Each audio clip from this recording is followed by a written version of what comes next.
Monday morning early மார்னிங்கே எழுந்திரிச்சு எல்லோரும் தோட்டத்துக்கு போயிட்டுங்க. இன்றைக்கி தோட்டத்தில் என்ன ஒர்க்னால் வெண்டைக்காய் செடி கொத்துறேங்க.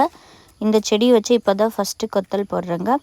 எப்படி கொத்தணுன்னா கொஞ்சோண்டு உரம் வச்சுக்கணும். அதிகமாக வைக்கக்கூடாது, அதிகமாக வச்சா செடி வெந்துடும். அதே மாதிரி செடி பக்கம் ரொம்ப கொத்தக்கூடாது.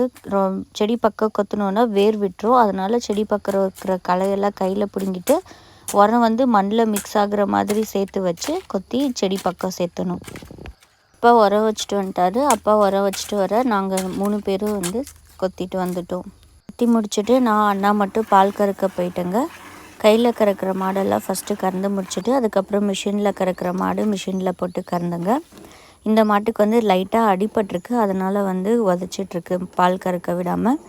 பால் கறந்து முடிச்சுட்டு எல்லா மாடும் பிடிச்சிட்டு போய் தோட்டத்தில் கட்டிட்டுங்க மேயறதுக்கு.